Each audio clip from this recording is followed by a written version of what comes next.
মৌলভীবাজারের বড়লেখায় নারীদের ফ্যাশন ও আধুনিক পোশাকের নতুন গন্তব্য সিগনেচার আনুষ্ঠানিকভাবে যাত্রা শুরু করেছে। শুক্রবার বাদ জুম্মা বড়লেখা পৌর শহরের দক্ষিণ বাজারের নূরজাহান শপিং সেন্টারে দোয়ার মাধ্যমে শুভ উদ্বোধন হল নতুন ব্যবসা প্রতিষ্ঠান সিগনেচারের। উদ্বোধনী অনুষ্ঠানে স্থানীয় গণ্যমান্য ব্যক্তিবর্গ, ব্যবসায়ী, শুভানুধ্যায়ী ও বিপুল সংখ্যক ক্রেতা উপস্থিত ছিলেন।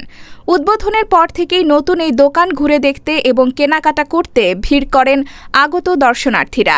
সিগনেচারে নারীদের জন্য সাজানো হয়েছে আকর্ষণীয় ও বৈচিত্র্যময় পোশাকের বিশাল সমারোহ। এখানে পাওয়া যাচ্ছে বিয়ের শাড়ি, ডিজাইনার লেহেঙ্গা, আধুনিক থ্রি পিস, রেডি ড্রেস, কিশোরী ও তরুণীদের জন্য ট্রেন্ডি ফ্যাশনেবল কালেকশন সহ বিভিন্ন উৎসব ও দৈনন্দিন ব্যবহারের পোশাক। প্রতিটি পোশাকে রুচিশীল ডিজাইন, উন্নত মান এবং ক্রেতাদের পছন্দের প্রতি বিশেষ গুরুত্ব দেওয়া হয়েছে। প্রতিষ্ঠানটির স্বত্বাধিকারী এমাদ উদ্দিন বলেন, বড়লেখার মানুষের জন্য উন্নত মানের, আধুনিক ডিজাইনের এবং সাশ্রয়ী মূল্যের পোশাক এক ছাদের নিচে পৌঁছে দেওয়াই তাদের লক্ষ্য। তিনি সকলকে একবার দোকানটি ঘুরে দেখার আমন্ত্রণ জানান এবং মানসম্মত সেবার নিশ্চয়তা দেন।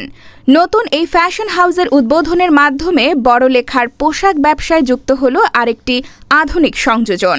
ফলে ঈদ, বিয়ে কিংবা যে কোনো উৎসবের কেনাকাটায় স্থানীয় ক্রেতাদের জন্য তৈরি হয়েছে একটি নতুন নির্ভরযোগ্য প্রতিষ্ঠান সিগনেচার। আসসালামু আলাইকুম প্রিয় বড়লেখাবাসী, আমি নূরজাহান শপিং সেন্টারে সিগনেচার একটা কাপড় দোকান ওপেন করছি। আপনারা সব আইবা আর দোয়া করবা। এখানে শাড়ি থেকে লাইয়া সেট আনরেডি রেডি সব কাপড় খাইবা করে দাওয়াত দিলাম। আপনারা আইবা শপিং করতা এবং দোয়া করতা। আমরা একটা দোকান ওপেন করছি সিগনেচার নামে। তো আমরা বড়লেখাবাসীরা দাওয়াত করলাম আর কি, আমরা আইবা আর মাল সব তোমার রাখা হয়েছে, sari, ready, three piece, ready unready এগুলো রাখা হয়েছে। শপিং করবো, আইবা দেখবা আর দোয়া করবো আমরা লাগি। দাওয়াত হইলে আপনারা শপিং সেন্টার সিগনেচার নতুন দোকান উদ্বোধন হয়েছে। আপনারা থ্রি পিস থেকে শাড়ি, রেডি আনরেডি সবগুলা পাইবা আর আশা করি রিজনেবল প্রাইসেও পাইবা। আর আমরা আশা করবো আর কি আপনারা ভিজিট করবা, কম্পারিজন করতে পারবা অন্য দোকানের লাগে। আর আশা করি নয়া হিসাবে ভালো প্রাইস পাইবা ইনশাল্লাহ। শাহিন আহমদের তথ্য ভিডিও চিত্রে লাবণ্য লুবনা, সুপ্রভাত, সিলেট।